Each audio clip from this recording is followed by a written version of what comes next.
Alright, let's bust some myths about narcissism.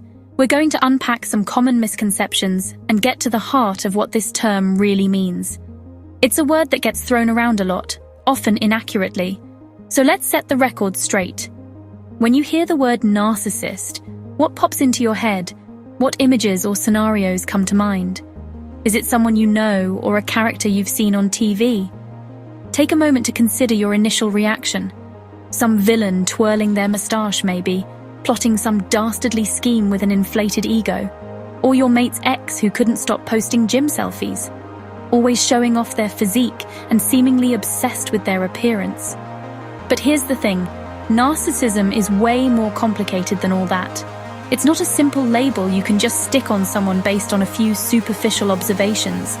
It's not just someone being a bit self-obsessed or a fan of their own reflection. We all have moments of vanity, but that doesn't make us narcissistic. It's an actual personality trait, and in some cases, a full-blown disorder, recognized by mental health professionals and outlined in diagnostic manuals. That deeply affects how someone thinks, feels, and acts.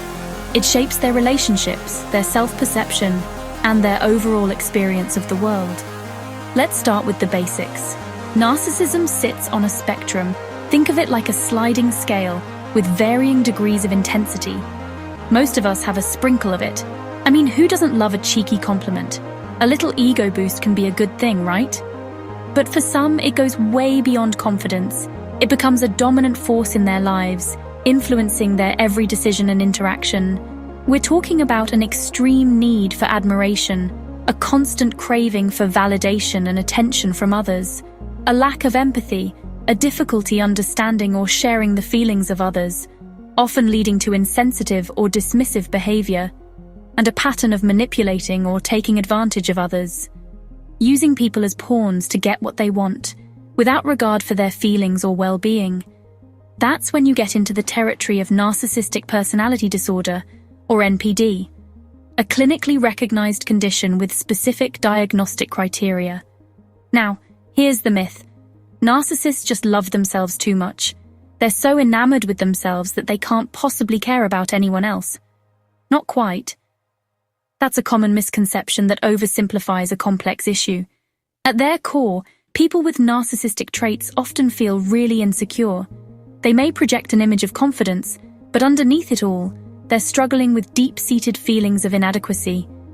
Their big, showy confidence, it's usually a mask, a carefully constructed persona designed to hide their true selves from the world, hiding feelings of unworthiness and vulnerability. They fear being exposed as flawed or inadequate, so they create a facade of perfection. That's why criticism hits so hard. It's not just a simple correction, it's a direct threat to their carefully constructed self-image. It shakes the fragile image they're desperately trying to protect. It's like a crack in a mirror, revealing the insecurities they've been working so hard to conceal. Another myth. You can spot a narcissist straight away, that they are always easy to identify based on their outward behavior. If only, it would make things so much simpler, wouldn't it? Some narcissists are loud and obvious, sure, they crave attention and make sure they're always the center of it. But others can be super charming, generous, or even shy. They might seem like the nicest person you've ever met.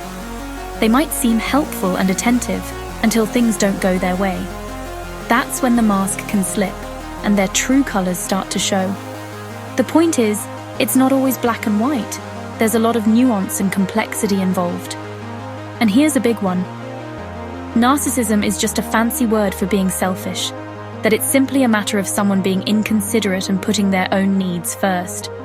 While narcissists can be self-centered, the reality is much more complex. There are underlying psychological factors at play that contribute to their behavior. Their behavior often comes from deep-seated wounds or early experiences.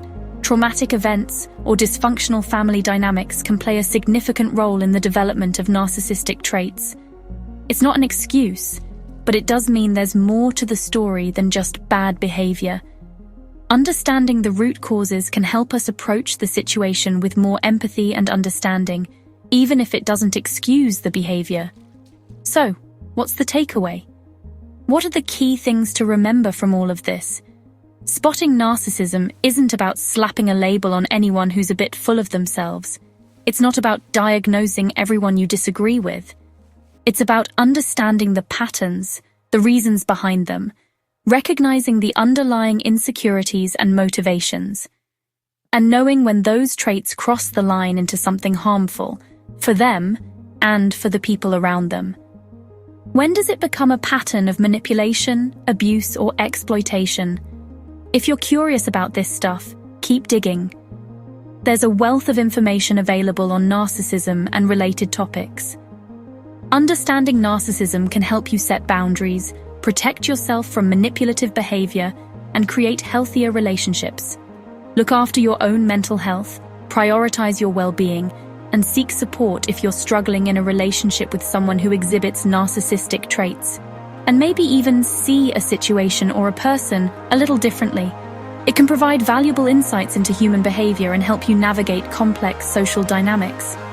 Stay curious, look after yourself, and remember, not everything is as it seems. There's often more beneath the surface than meets the eye.